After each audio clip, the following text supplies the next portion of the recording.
Your investors यशस्वी भव through which we simplify your finances. तो आज का जो सेशन है वो बहुत इंपॉर्टेंट सेशन है। वो है सेलिंग थ्रू ड्रॉडाउन्स। इस सेशन के पूरे हम दौरान हम देखेंगे कि जब मार्केट में ड्रॉडाउन है, करेक्शन है, तो हमें किन चीज़ों पे ध्यान ज़्यादा देना है। और वही जो है आगे मार्केट को डेटा को ठीक करेंगे, डेटा वाइज, और बाकी जो चीज़ें जो मैटर करेंगी उसको ठीक करेंगे। और इस चीज़ को हम आगे भी बहुत सारे चीज़ों में, आगे भी बहुत सारे ऐसे ड्रॉडाउन करेक्शन में भी अ, इस्तेमाल कर सकते हैं। तो इससे पहले कि मैं आगे बढ़ूँ, मैं आपको बता दूं कि मैं सेबी रजिस्टर्ड नहीं हूँ। इस एनालिसिस के दौरान अगर किसी स्टॉक का नाम डिस्कस होता है मेरी तरफ से या किसी पार्टिसिपेंट की तरफ से, तो वो केवल एजुकेशनल पर्पस के लिए होगा। वो किसी भी तरह से कोई बाई और सेल रिकमेंडेशन नहीं होगा। आप कुछ भी ट्रांजेक्शन करने से पहले अपने फाइनेंशियल एडवाइजर से जरूर संपर्क करें और खुद अपनी तरफ से पूरी पढ़ाई करें। तो जो लास्ट ड्रॉडाउन था मार्केट का, जो अभी चल रहा है, उससे पहले उसका हम एक बिल्डअप फेज देखते हैं कि वो बिल्डअप कैसे हो रहा था। तो कोविड फेज वन और ऑलमोस्ट फेज टू वो खत्म हो चुका था। आप देखिए यहाँ पे जो आपके पास चार्ट है, वो चार्ट है आपके पास 24 जून 2021 से आगे का चार्ट है। तो जैसे ही phase two, covid phase two खत्म हुआ, तो एक न्यूज आई कि डेल्टा वेरिएंट ट्रांसमिशन हो रहा है। ठीक है। तो वहां पे एक मार्केट ने, आप देखा ये जो आपको सामने दिख रहा है, जो चार्ट में जो ऊपर लाइन जाती हुई दिख रही है, ये क्रूड का प्राइस है, ध्यान दीजिएगा। ये क्रूड का प्राइस है। क्रूड भी होते हैं दो तरह के, आपके सामने लिखा हुआ है WTI एंड ब्रेंट।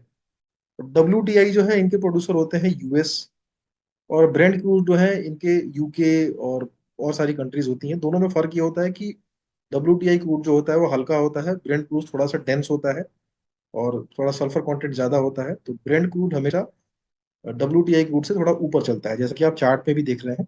WTI की लाइन ब्लू है और ब्रेंट क्रूड क्रूड की जो लाइन है वो डॉटेड है रेड के साथ। तो जैसे ही डेल्टा ट्रांसमिशन की बात हुई, देखिए कैसे फिर ये क्रूड प्राइस ने एक डिप लिया। जैसे कि मतलब जैसे ही कुछ पेंडेमिक होगा तो क्या होगा कि सब लॉकडाउन में आ जाएंगे। लॉकडाउन में आ जाएंगे तो क्या होगा, डिमांड कम हो जाएगी।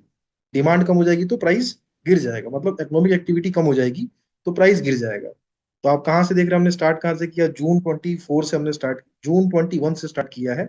और क्रूड का प्राइस है ऑलमोस्ट 75। WTI की बात कर रहा हूँ, और ब्रेंट थोड़ा सा उससे एक दो डॉलर ऊपर। डेल्टा वेरिएंट ट्रांसमिशन की बात होती है, वहां एक क्रूड ने डिप लिया और फिर क्रूड बढ़ता गया, सामने बढ़ा। फिर सामने WHO has designated the SARS CoV 2 Omicron variant as the concern variant. ठीक है। फिर ओमिक्रॉन की बात आई, फिर से क्रूड ने डिप लिया। The number of cases of mutant strain Omicron in Europe and America surged. तो क्रूड वहीं पे फिर नीचे डिप लिया, जस्ट बिकॉज ऑफ कि इकोनॉमिक स्लोडाउन आएगा और उसके चलते फिर क्रूड की डिमांड घटेगी, सारे बंद रहेंगे लॉकडाउन में, तो फिर क्रूड का उतना यूज नहीं होगा। तो डिमांड जो है कम हो जाएगी, सप्लाई सेम है, तो प्राइस गिरेगा नीचे। फिर यहाँ से जब ये सब खत्म हुआ, तो देखिए क्रूड अपने आप डिमांड, सभी कंट्री खुलती हैं, लॉकडाउन सारा खत्म होता है, हम फेज 3 भी पार कर चुके हैं। और कैसे हम आगे निकलते हैं, क्रूड की डिमांड बढ़ती है और क्रूड ऊपर की तरफ जा रहा है। लेकिन बीच में रशिया ने यूक्रेन के आसपास अपने बॉर्डर इलाके में एक्टिविटी शुरू कर दी है। ठीक है। काफी पहले से, 4 5 6 महीने से वहां मिलिट्री एक्सरसाइज कर रहे हैं। तो एक, और दोनों के दोनों एनर्जी और नेचुरल रिसोर्सेज में काफी रिच कंट्रीज है, रशिया यूक्रेन दोनों। तो वहां देखिए कैसे फिर एक एक कंसर्न आता है कि ये ऐसा हो ना। ठीक है। और फिर क्या होता है कि फरवरी और या फरवरी मार्च के महीने में रशिया यूक्रेन पे अटैक करता है, और फिर वहां से देखिए क्रूड प्राइस कैसे ऊपर जाता है। ठीक है। फिर यहाँ से आप सामने देखें कि जो रशिया के ऑयल पे US ने बैन लगाया यहाँ पे, जहाँ से इंडिया ने फिर रशिया से डिस्काउंटेड ऑयल इवन बैन के बाद भी परचेज करना शुरू किया। तो इंटरनेशनल फोरम पे EU ने और US ने मिलकर काफी, मतलब इसके लिए क्रिटिसाइज भी किया, बट उससे कुछ हुआ नहीं। फिर आगे देखिए कैसे EU मेंबर्स हैं, states reacted differently to Russia oil embargo. अलग अलग फिर सबके मत अलग अलग बनने लगे। यहाँ देखिए the Russian Ukraine negotiations continue and the statement issued by both sides tend to optimistic। ये सब एक्टिविटी चल रही है। ठीक है, फिर G7 जो बैठक होती है, intents to limit the export price of Russian oil, ये सब चल रहा है। फिर फेड अब यहाँ से, इस जगह से जो प्राइस क्रूड का निकलता है आगे, दिसंबर 21 से जब प्राइस ऊपर की तरफ निकलता है, तो इतना जो क्रूड बहुत ऊपर चला जाता है, तो इससे क्या होता है, इन्फ्लेशन अचानक से बहुत तेज तरीके से बढ़ता है, क्योंकि क्रूड का प्राइस आप देखिए कैसे निकल रहा है यहाँ पे, 120 देख रहे हैं। और ब्रेंट ब्रेंट कहाँ चला गया है, ब्रेंट 130 के ऊपर चला गया है, WTI 123 तक गया है। तो इतना ज्यादा क्रूड का प्राइस होता है कि इन सारे जगह इन्फ्लेशन बढ़ जाता है, हर जगह पे, क्योंकि डायरेक्टली डिपेंडेंट है क्रूड के प्राइस पे। तो फेड को 2018 के बाद सीधा 4 साल के बाद आके इंटरेस्ट रेट बढ़ाना पड़ता है, ताकि लिक्विडिटी मार्केट से खींची जाए और नीचे किया जाए इन्फ्लेशन को। तो Fed raises the interest rate and the dollar continues to strengthen. फिर OPEC announces oil production cut.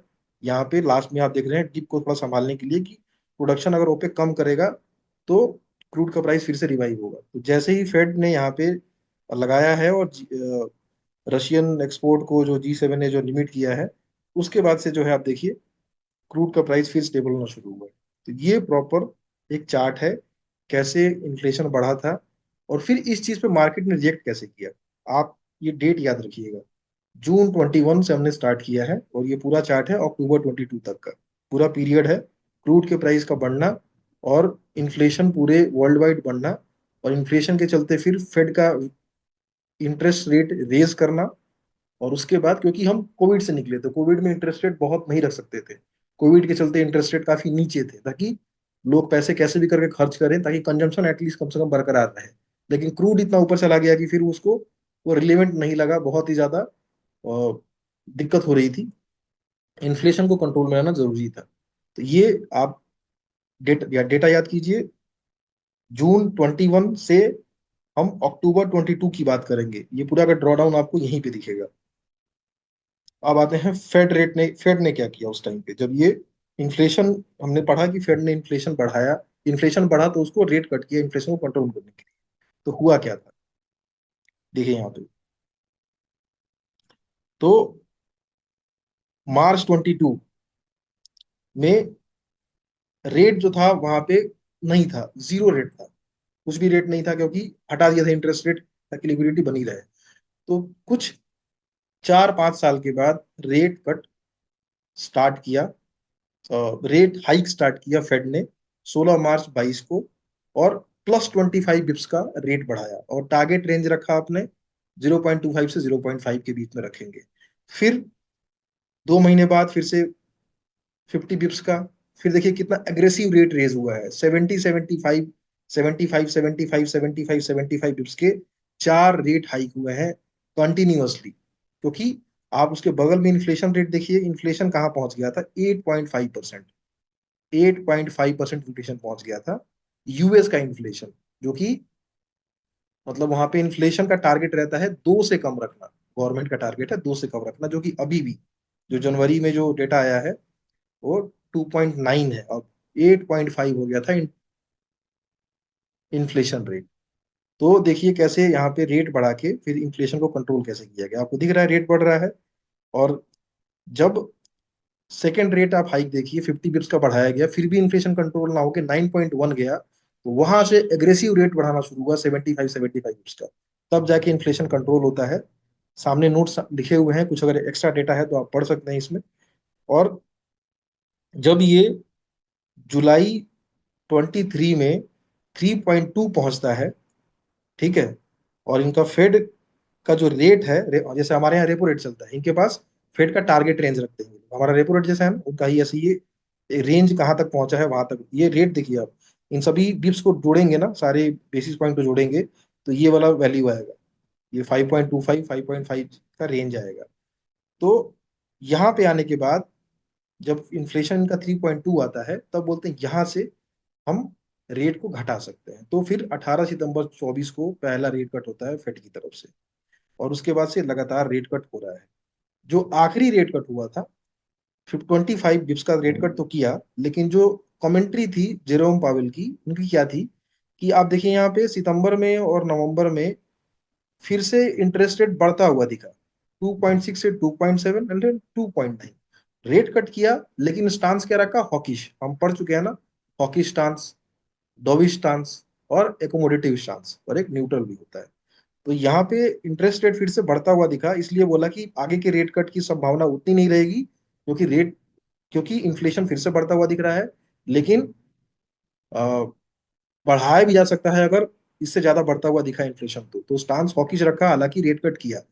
तो इसमें अच्छी बात क्या रही कि जनवरी जो 15-16 तारीख को जो फिर से जो इन्फ्लेशन का डेटा आया, वो क्या आया कि 2.9 आया, इन्फ्लेशन बढ़ता हुआ नहीं दिखा। तो दैट मीन्स कि आगे रेट कट जारी रहने की संभावना फिर से बनती है, जो कि कमेंट्री के टाइम पे दिसंबर 18 को जेरोम पावल ने बोला था कि अगर इन्फ्लेशन कंट्रोल नहीं होता है, सेम ट्रेजेक्टरी में रहता है, तो रेट कट की संभावना तो अलग बात है, हम रेट बढ़ाने के बारे में सोच सकते हैं अगर इन्फ्लेशन कंट्रोल नहीं हुआ तो। हालांकि वो होता हुआ अब नहीं दिख रहा है, ये एक अच्छा साइन है। तो आपने देखा कि कैसे इंटरेस्ट रेट बढ़ा, उसको कंट्रोल करने के लिए फेड ने फिर क्या क्या स्टेप लिए, फिर कैसे इन्फ्लेशन कंट्रोल हुआ, और अब हम कहाँ पहुंचे हुए हैं।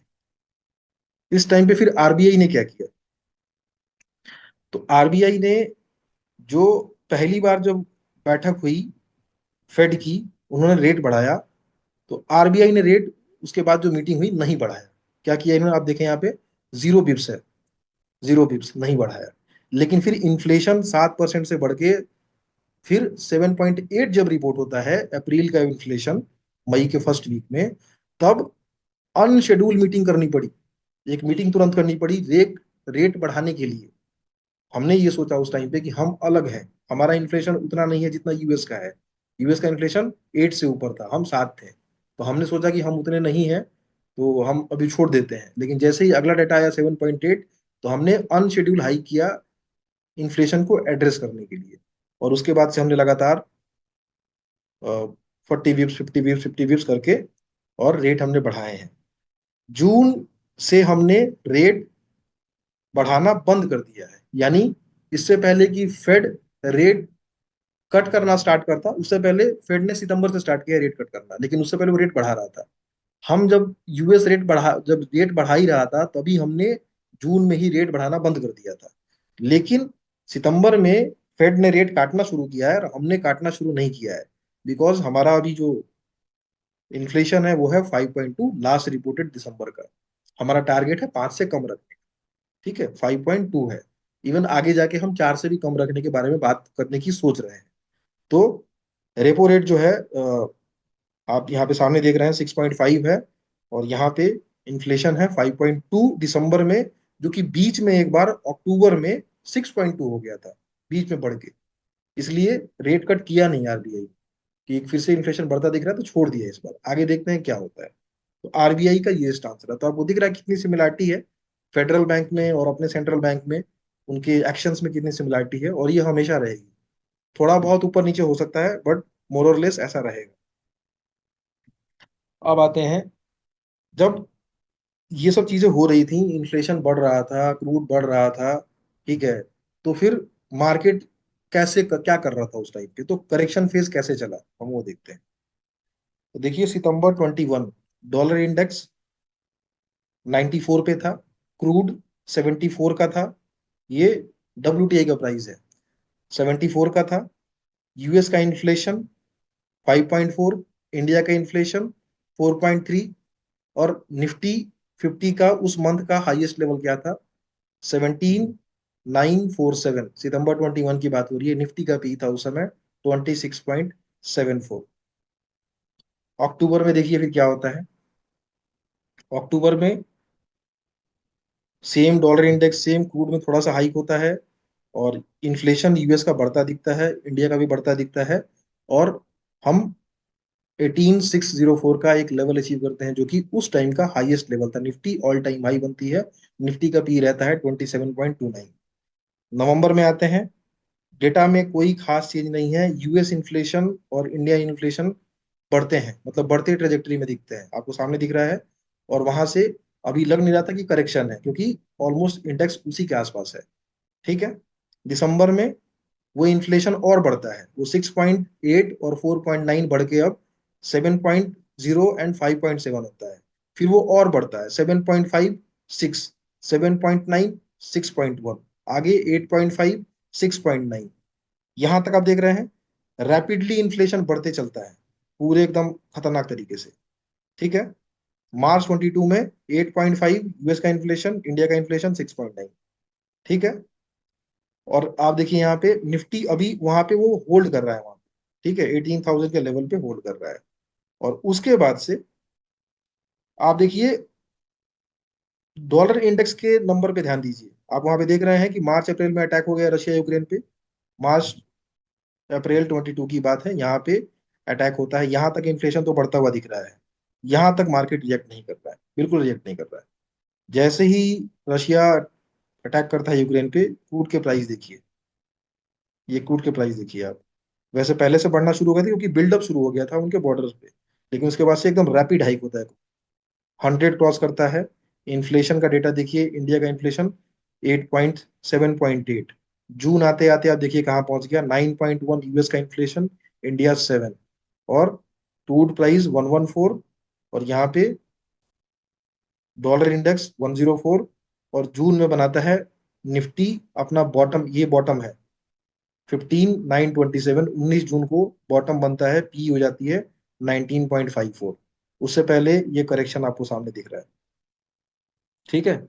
ये सामने करेक्शन दिख रहा है आपको, ये सामने आपको निफ्टी का पी लिखा हुआ है। आप सीधा देख सकते हैं कैसे डॉलर इंडेक्स बढ़ता हुआ दिख रहा है, फिर कैसे क्रूड का प्राइस यहाँ बढ़ता हुआ दिख रहा है, इन्फ्लेशन कैसे रेपिडली बढ़ा है, और फिर यहाँ इन्फ्लेशन इंडिया का कैसे रेपिडली बढ़ा है। ठीक है। अब आगे आते हैं। ठीक है। करेक्शन का चार्ट कैसे दिखता है, ये करेक्शन का चार्ट है। 18,600 के लेवल से गिर के 1500, 15,000 टू 300 के आसपास पहुंचती है इंडेक्स। और ये स्टार्ट होता है अक्टूबर से लेके, और आप जुलाई का यहाँ तब जून लास्ट तक का टाइम देख रहे हैं, तो ये पूरा फेज है करेक्शन का। एंड देन हम आते हैं हम डीआई एफआईआई की एक्टिविटी। उस टाइम बहुत बातें करते रहते हैं, उस टाइम पे क्या रहती है एक्टिविटी, इन्हीं टाइम पे अक्टूबर 21 से लेके और जून 22 के बीच में क्या एक्टिविटी रही। तो एफआईआई का ये टोटल बाइंग है, ये टोटल सेलिंग है। तो नेट नेट सेलिंग की है उन्होंने 3,84,372 की सेलिंग की है उन्होंने। ठीक है। वहीं डीईएफआई का डेटा था, डीआई ने वहीं नेट नेट 2,97,256 की बाइंग की। दैट मीन्स कि लगभग 87,000 की बाइंग डीआई ने एब्जॉर्ब नहीं किया है। 384 372 में से 297 256 को तो मैच किया है, लेकिन फिर भी एफआई की तरफ से 87,000 की सीलिंग ज्यादा है। तो यहाँ होता है मार्केट करेक्शन। ठीक है, क्योंकि आपको सामने दिख रहा है कि पूरा का पूरा एब्जॉर्ब डीआई नहीं कर पाए। ठीक है। तो मार्केट करेक्शन आपको दिखा वहां से 18,600 से 15,300 के आसपास तक मार्केट करेक्ट होती है सेम फेज। तो ये जो बताया मैंने, ये करेक्शन का फेज था। अब यहां से फिर नॉइज बिल्डअप क्या चल रहा था उस टाइम मार्केट में, तो बहुत सारी चीजें बात कर रहे थे। मैं उसके बारे में बात नहीं करूंगा। एक आर्टिकल ये भी आया था कि मतलब इतने लोग घबराए हुए थे उस टाइम पे कि समझ में नहीं आ रहा था, क्योंकि ना अभी रशिया यूक्रेन का सब कुछ चल रहा था। क्रूड का प्राइस आपने देख लिया कहाँ पहुंचा हुआ है, 120 के आसपास पहुंचा हुआ है। डॉलर इंडेक्स लगभग 110 से ऊपर, 108 4 5 7 के पास पहुंचा हुआ है। ये सब कुछ चल रहा था उस टाइम पे। इन्फ्लेशन आप देख रहे हैं, यूएस इन्फ्लेशन 9% का है, इंडिया का इन्फ्लेशन 7% का। ये सब कुछ मतलब नजदीक, बहुत पास में ना, कोई आशा की किरण तो नजदीक नजर नहीं आ रही थी, क्योंकि ना इन्फ्लेशन को 9 से उतार के 3, अभी तो 3 पे है ना, 2.9 पे, 9 से उतार के नीचे लेके आने में ना ऐसे कोई जादू की छड़ी नहीं है कि तुरंत इन्फ्लेशन गिर जाएगा। बहुत टाइम लगता है। वैसे ही इंडिया का इन्फ्लेशन था। और इन्फ्लेशन घटाएं कैसे हम जब क्रूड का प्राइस ही ऊपर है, ये बहुत बड़ा चैलेंज था उस टाइम पे। क्रूड का प्राइस ही ऊपर है, कोई बात नहीं सुन रहा, बहुत सारी चीजें हैं, दोनों मान नहीं रहे हैं, दोनों अपना कम काम करते चल रहे हैं। ये सब चल ही रहा था। तो मार्केट पार्टिसिपेंट्स की तो बात छोड़ दीजिए, ये न्यूज पढ़िए आप। ये एस्ट्रोलॉजर है अनिल अग्रवाल, फेमस है। ठीक है। तो इनका क्या आर्टिकल आया था, stock market future January to April 22 seems to be identical to Harshad Mehta scam, flash crash 1962 and corona 2020। इस तरह की न्यूज आती थी उस समय। इतना ज्यादा पैनिक था क्योंकि ना कुछ दिखता नहीं था आसपास कि यार ये सॉल्व कैसे होगा। 9% का इन्फ्लेशन इतनी बड़ी डेवलप्ड इकोनॉमी में, ये कैसे फाइट होगा। और उस टाइम पे जब क्रूड के प्राइसेस ऊपर है, ठीक है, वो कैसे फाइट होगा। ये सारी चीजें थी मतलब। उस समय जो बिडेन थे तो उनका कहना था कि हम करेंगे कोशिश और we will do soft landing, मतलब डर ये था कि ना हम इंटरेस्ट रेट ऐसे बढ़ा रहे हैं एग्रेसिव होके, क्रैश ना कर जाए मार्केट पूरा बहुत ज्यादा तेज तरीके से। तो बयान आता था कि नहीं नहीं we will do soft landing, Jerome Powell भी यही सब बोलते थे कि आराम आराम से उतारेंगे। तो ये सब भी न्यूज थे, ये तब चल रहा था। ये हो गया करेक्शन का फेज। अब आते हैं हम बॉटमिंग आउट कैसे स्टार्ट हुई। तो जैसे हमने शुरू किया था डेटा के वाइज, हम वैसे ही शुरू करेंगे। पहले हमने क्या देखा था, जून में बॉटम आउट, वहां पे जून में आप देख रहे हैं लोवेस्ट लेवल है 15 15,190, 19 जून का लेवल है। निफ्टी की पी उस दिन 19.54 की है। यूएस का इन्फ्लेशन रेट 9.1 का है।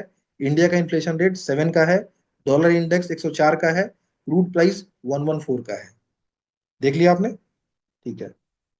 अब ये जो आप क्रूड क्रूड प्राइस देख रहे हैं, तो मैं आपको ये फिर से अपडेट कर देता हूँ कि क्रूड प्राइस यहाँ पे आपको 114 दिख रहा है, लेकिन जो हाईएस्ट क्रूड क्रूड प्राइस गया था, Brent cruise Brent crude went to 122, और sorry, WTI crude went to 122, and Brent ने 130 का लेवल टच किया था।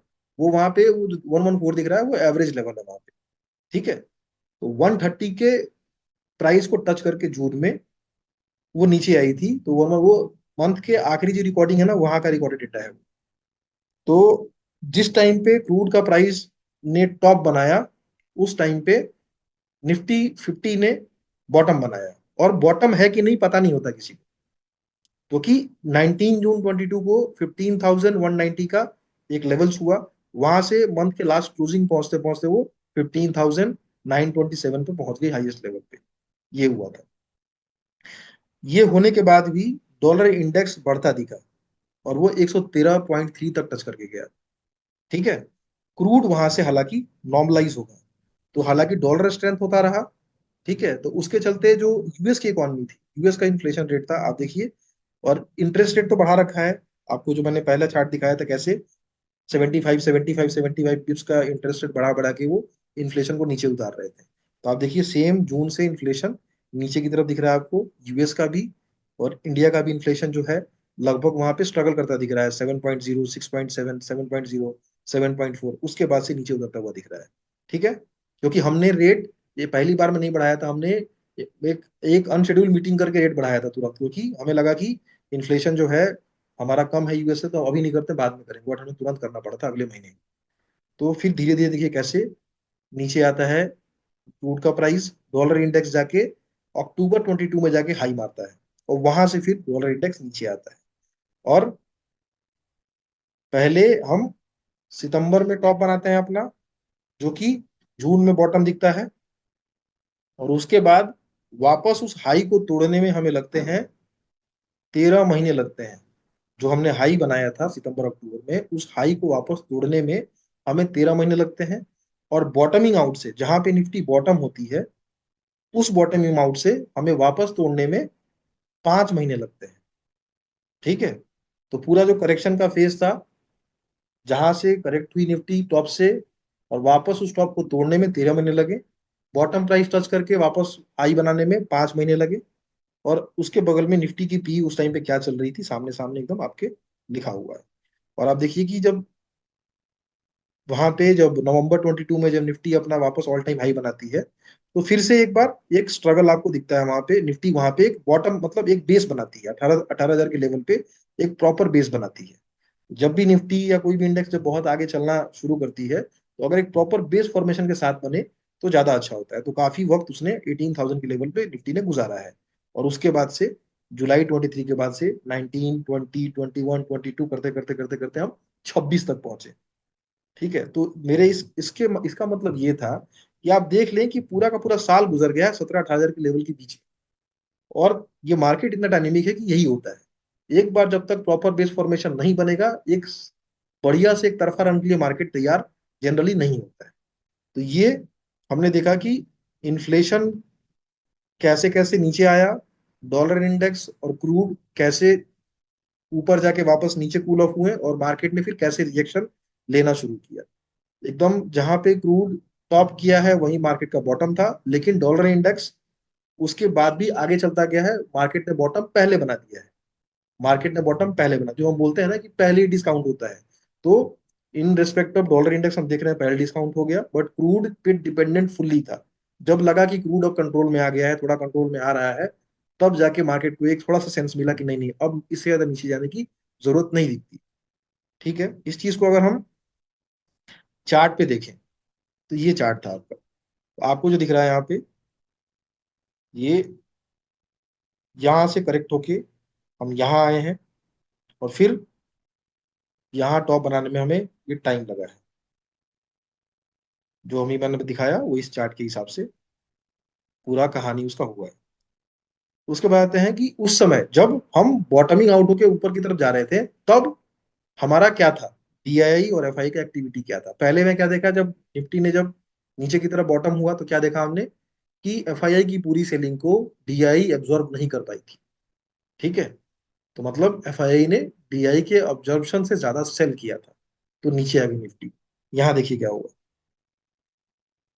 यहाँ पे क्या हुआ, एफआईआई ने नेट नेट बाइंग हुई है इनकी, मतलब 29,000 की, मतलब सेलिंग नहीं है, 29,158 की बाइंग दिखी है पूरे साल में। ठीक है, लगभग ये 13 महीने का डेटा है पूरा, जुलाई से लेके जुलाई से लेके जुलाई तक।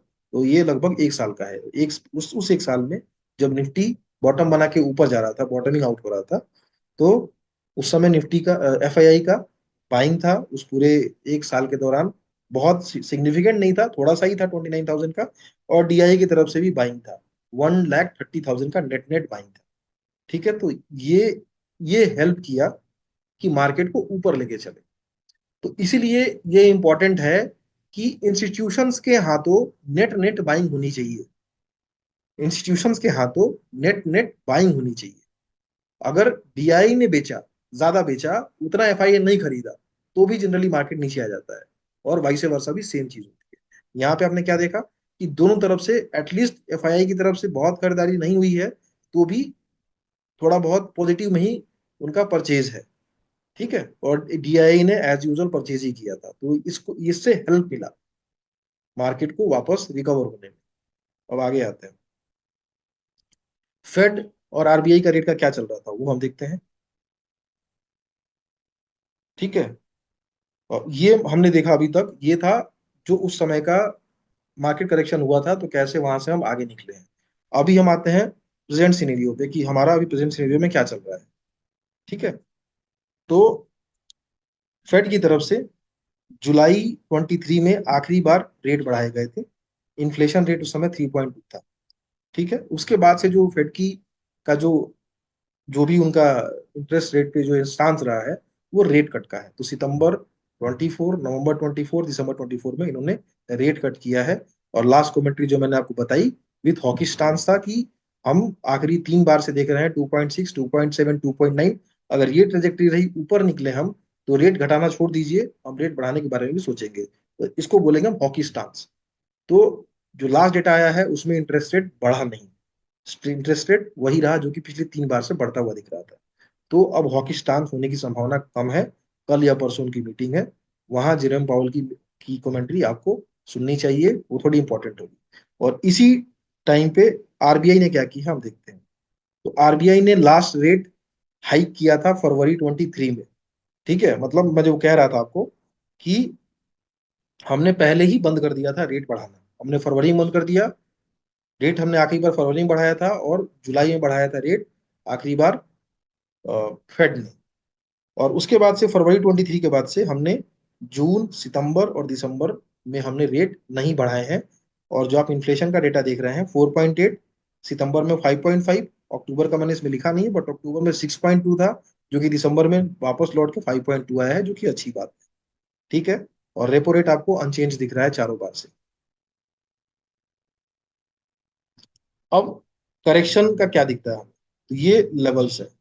सितंबर 24, डॉलर इंडेक्स 101 पे, क्रूड 74 पे, यूएस का इन्फ्लेशन 2.6, हमारा इन्फ्लेशन 5.5 सितंबर में।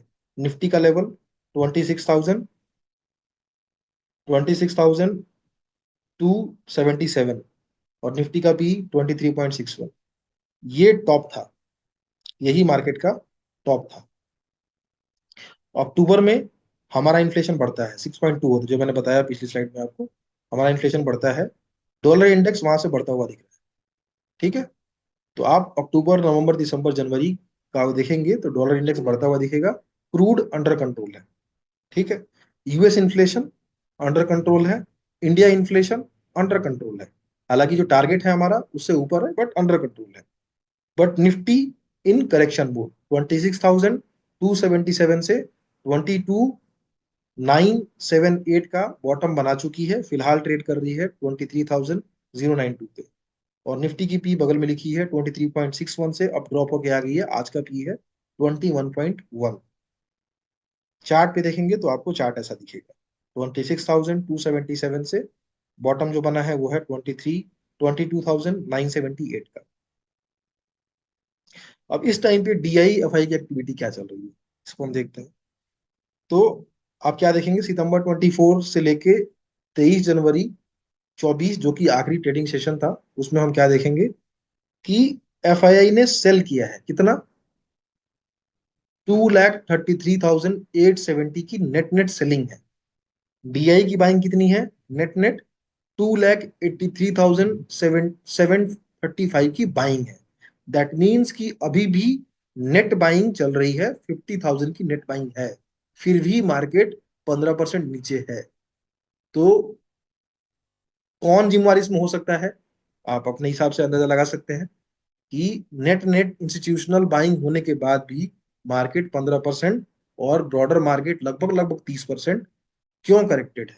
और इन द मीन वाइल आप ये न्यूज पढ़िए, FII raised stakes in 50% of the stocks in the BSE Small Cap Index, which consists of 885 stocks with December 2024 shareholding data।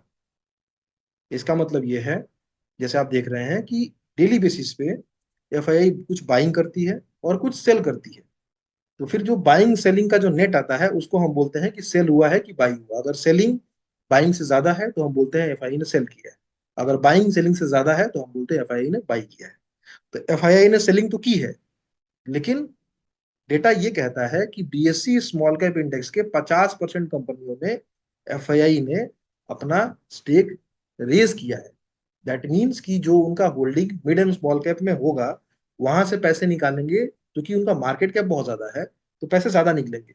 और स्मॉल कैप में stake बढ़ाने के लिए आपको उतने पैसे खर्च नहीं करने पड़ेंगे। ठीक है, इस लाइन का मतलब क्या हुआ आप देख सकते हैं, जो कि मैं पहले ही बोलता रहता हूं कि प्रॉफिट पूल जो है वो निफ्टी 50 के बियॉन्ड है, वो शिफ्ट हो रहा है। ठीक है, ज्यादा इसमें नहीं जाना चाहूंगा, ये डिकोड करना आपका काम है, आप ठीक से करें इसको। मैं यहाँ पे आपके सामने डेटा प्रेजेंट करने बैठा हूँ।